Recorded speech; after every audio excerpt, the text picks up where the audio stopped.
Hello दोस्तों, mystery TV में खुश आमदीद। ये कहानी हमें दिसंबर 1999 के लाहौर में ले जाती है। लाहौर पुलिस को एक खौफनाक खत मिला जिसमें एक आदमी जावेद इकबाल ने 100 बच्चों के कत्ल का एतराफ़ किया। जब पुलिस ने जावेद इकबाल का पता लगाया तो वो इसकी आम शक्ल और सूरत से हैरान रह गए। वो इतने भयानक जराइम का इर्तिकाब करने के काबिल नहीं लगता था। उन्होंने इब्तिदा में सोचा कि वो ज़हनी तौर पर अदम तवाज़ुन का शिकार है, लेकिन हकीकत इससे कहीं ज्यादा सिया थी। जावेद यहाँ तक नहीं रुका। इसने वही खत मशहूर अखबार जंग को भेजा जिसके साथ उन बच्चों की तस्वीर भी थी जिन्हें इसने कत्ल किया था। इसने इस घर का पता भी दिया जहाँ ये खौफनाक वाक़यात पेश आए। इसने तफसील से बयान किया कि वो लाशों को तेजाब में तहलील करता था। पुलिस अब मुकम्मल होशियार एक तंग गिल्ली में दाखिल हुई जो रावी रोड के करीब थी, और उन्हें एक छोटा सा घर नजर आया जो जावेद के खत में दिए गए पता से मिलता था। अंदर 2 बैग मिले जिनमें बच्चों के जूते और कपड़े थे। पुलिस को एहसास हुआ कि जावेद सच कह रहा था। इसके बाद जो हुआ वो एक भयानक ख्वाब था।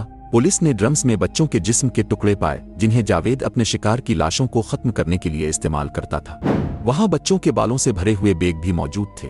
ये मंजर नाकाबिल तसव्वुर था और उसने पुलिस एहलकारों को सदमे में मुब्तला कर दिया।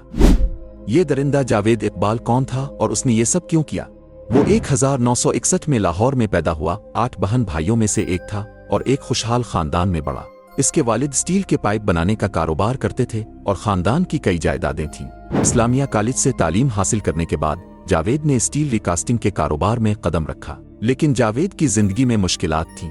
बचपन में वो अजीब और गरीब रवैये का मुजाहरा करता था। अपने भाइयों को आधी रात को उठाकर अजीब बातें करता था।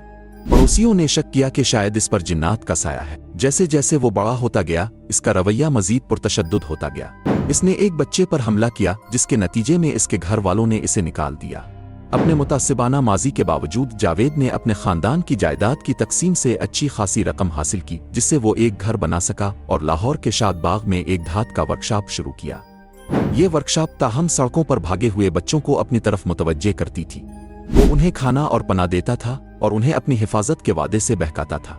एक हैरत अंगेज मोड़ में जावेद ने एक वीडियो गेम आर्केड भी खोली जो मकामी बच्चों के लिए एक मरकज बन गई। इसकी चालाकी से जल्द ही वहां बच्चों की एक बड़ी तादाद आना शुरू हो गई। एक अपने खत में इसने बयान किया कि किस तरह 2 लड़कों ने, जिनकी उम्र 15 और 16 साल थी, इस पर हमला किया, जिसके नतीजे में वो 20 दिन के लिए कोमा में चला गया। ये वाकया इसकी इंतकाम की ख्वाहिश को बढ़ा गया और उसने 100 बच्चों को मारने का मंसूबा बनाया। इसने 3 लड़कों की मदद हासिल की जिनमें से एक का नाम साजिद था, जिनका काम बच्चों को जावेद के घर लाना था, जहां वो उन्हें खाना और कपड़े देने का वादा करता था और फिर उन्हें मारकर ड्रम्स में फेंक देता था।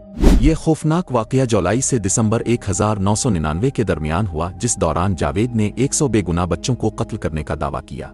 पुलिस और अखबार को खत भेजने के बाद वो गायब हो गया। कहानी का एक और मोड़ इस वक्त आया जब जावेद के पास पैसे खत्म हो गए। वो एक शहर सराय आलमगीर में छप गया जहां इसके 3 मुआविन भी मौजूद थे।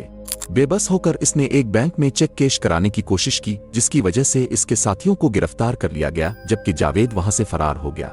लेकिन किस्मत ने इसके लिए कुछ और ही सोच रखा था। चंद दिन बाद जावेद इकबाल जंग अखबार के दफ्तर पहुंच गया और खुद सरेंडर कर दिया। इसे सजाए मौत सुनाई गई और जज ने कहा कि इसे इन बच्चों के वालिदैन के सामने मारा जाएगा। मजीद ये कि इसकी मौत के बाद इसकी लाश के भी 100 टुकड़े किए जाएंगे और तेजाब में डाल दिए जाएंगे। एक इंसाफी कदम उसके भयानक जराइम के लिए। दोस्तों, ये जावेद इकबाल की खौफनाक कहानी हमें याद दिलाती है कि बाज़ औक़ात आम लोगों में भी खौफनाक तारीकी छपी हो सकती है। ये हमारे कम्युनिटीज़ में चूक न रहने की अहमियत का सबक देती है।